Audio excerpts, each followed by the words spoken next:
Kasus kematian calon dokter spesialis anestesi PPDS Undip yang diduga bunuh diri di Semarang kini memasuki babak baru. Hasil investigasi mengungkap Dr. Aulia Risma diduga dipalak hingga 40 juta rupiah per bulan oleh seniornya. Selengkapnya kami hadirkan dalam diskusi.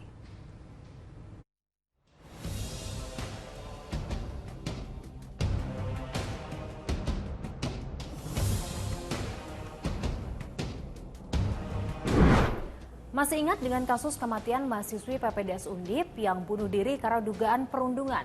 Nah, fakta baru terungkap. Dr. Aulia Risma ini diduga diperas oleh seniornya hingga 40 juta rupiah per bulannya. Parahnya lagi, uangnya ini diduga digunakan untuk kebutuhan pribadi senior. Gimana bisa? Kita diskusi.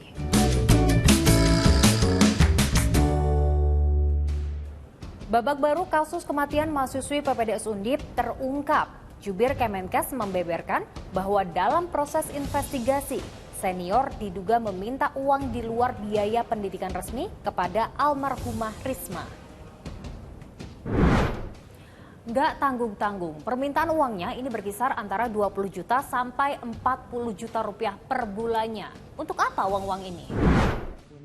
Nah, pungutan ini digunakan tadi bukan untuk kegiatan dalam pendidikan ya terkaitnya ini, ya, terutama misalnya untuk membantu membayar penulis lepas untuk membuat naskah akademik ataupun mungkin juga tugas-tugas daripada para senior gitu ya. Kemudian juga untuk kebutuhan-kebutuhan senior lainnya ya, seperti misalnya untuk laundry sepatu, kemudian laundry baju olahraga dan sebagainya.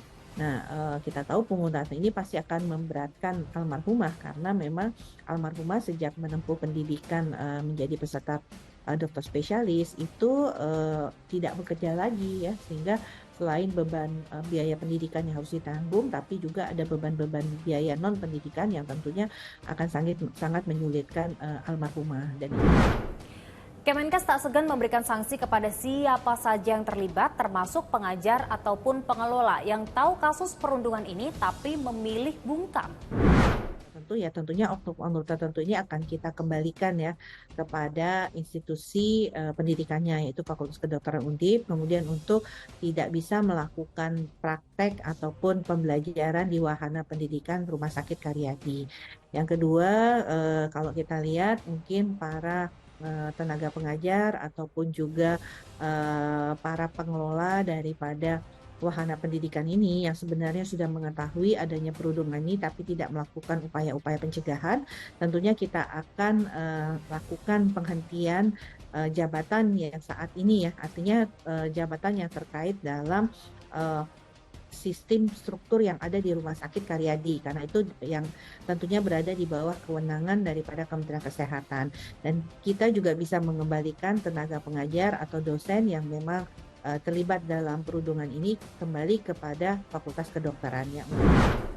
Mengapa kasus perundungan di kampus ini kerap terjadi dan cenderung menjadi tradisi? Saya berdiskusi dengan psikolog terkait hal ini. Perundungan di dunia pendidikan spesialis kedokteran ini kan sebenarnya sudah lama diisukan. Ibarat fenomena gunung es ya, bahwa banyak laporan-laporan, banyak kasus. Tetapi saya melihat bahwa perguruan tinggi mungkin ataupun pemerintah kurang responsif menanggapi ini. Akhirnya sampai ada korban. Jadi saya kira ini sudah banyak lagi terjadi di berbagai tempat, tinggal bagaimana tindakan tegas supaya terjadi efek jerah. Karena perundungan saya kira kalau sudah terjadi terus-menerus ini kan sudah menjadi budaya yang membahayakan bagi peserta didik. Tambah lagi memang kita melihat bahwa perundungan yang terjadi di kampus ini yang diceritakan ini adalah perundungan yang sangat mengerikan ya. Bukan hanya perundungan secara mental, tapi juga secara ekonomi yang menyebabkan kerugian, bahkan dari segi ekonomi dan nyawa. Nah, dari hasil screening Kementerian Kesehatan pada 12.000 mahasiswa PPDS, hampir 400 orang diantaranya ini mengaku ingin mengakhiri hidup. Hasil screening Kementerian Kesehatan pada 12.000 mahasiswa PPDS, 2.716 orang mengalami gejala depresi. Sementara 399 peserta PPDS lainnya mengaku merasa ingin mengakhiri hidup atau melukai diri sendiri. Nah, Ikatan Dokter Indonesia ini meminta agar kondisi mental pada mahasiswa calon dokter spesialis harus dicek secara berkala. Kami ingin menekankan pentingnya dukungan kesehatan mental selama pendidikan. Kami juga mendorong pembentukan pusat krisis trauma center untuk mengevaluasi kesehatan mental secara periodik para peserta pendidikan dokter dan dokter spesialis di institusi pendidikan kedokteran dan juga di rumah sakit pendidikan. Kasus yang semula ditangani Polrestabes Semarang kini telah diambil alih penyelidikannya oleh Polda Jawa Tengah. Polisi masih menunggu hasil otopsi psikologi untuk menyimpulkan apa penyebab mahasiswa PPDS Aulia Risma diduga bunuh diri. Kembali kami ingatkan bahwa masalah depresi ini bukanlah hal yang enteng. Jika Anda merasa kondisi serupa, merasa ada krisis emosional, atau mungkin orang-orang di sekitar Anda ada yang merasakan gejala serupa, jangan sungkan untuk segera menghubungi bantuan profesional. Terima kasih sudah diskusi.